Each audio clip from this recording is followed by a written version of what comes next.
With us from Washington, discussing Mitt Romney's commencement speech at Liberty University and the reaction to President Obama's endorsement of same-sex marriage is National Journal White House correspondent Major Garrett. Major, always good to see you, sir.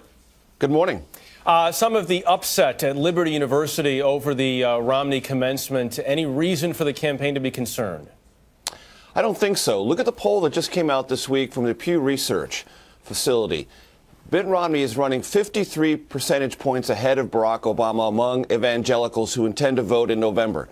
At this stage of the campaign, actually, it's earlier than the stage that John McCain was polled on this. John McCain was at 36 percentage points over Barack Obama in 2008. And George Bush, when he won in 2004 over John Kerry, got 57% more of the evangelical vote than John Kerry. So right now, Mitt Romney, though a Mormon, though there are skeptics and those within the evangelical community who are not exactly fired up about his campaign, nevertheless is running nearly as well as George W. Bush did in 2004 and much farther ahead among evangelicals than John McCain in 2008. That's a very positive sign for the Romney campaign. Major, the story in the Post on Thursday that Romney may have bullied someone in high school. One day later now, has the campaign handled this the right way?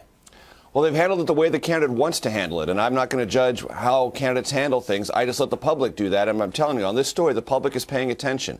I've been on a lot of talk radio the last couple of days. Callers are aware of this story, and they're paying attention to it. So it's something the Romney campaign has got internalized, that for whatever reason, the story's got a hook in the voting public.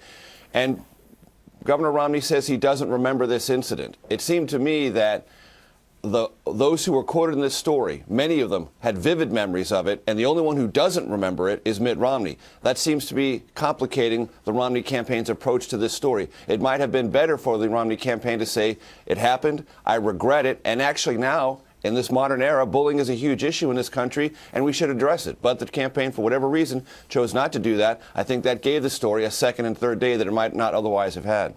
President Obama's endorsement of same-sex marriage this week, it clearly has helped his fundraising efforts, at least in the short term here. Any idea yet how that's playing with voters and I guess specifically those crucial independents?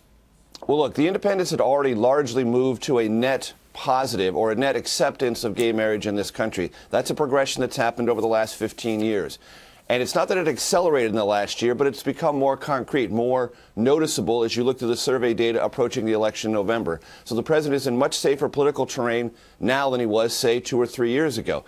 And within the constituency very important to his reelection campaign, that is to say the gay rights community and those who are not gay but support that agenda, this has really fired them up. It has provided a tremendous influx of money. It will continue to do that. That's been important as something that was a priority for the Obama campaign. They've now achieved it, and now they're going to reap some of the benefits of that. And Major, how much does the Romney campaign want to talk about the same-sex marriage issue? Well, what did Chip just say in his speech? His piece, that in the speech today at Liberty University, a place where you might expect Romney to really bring this forward, he's not going to. And in his answer to that Charlotte affiliate of CBS yesterday, he said, let's move on. That may not satisfy evangelicals, but as I said earlier, the polling data already suggests they're very close and very tight with the Romney campaign. And what Romney needs to do is persuade independents, and they're focused on the economy. So that's where he's going to head. Major Garrett, much appreciated. Thank you.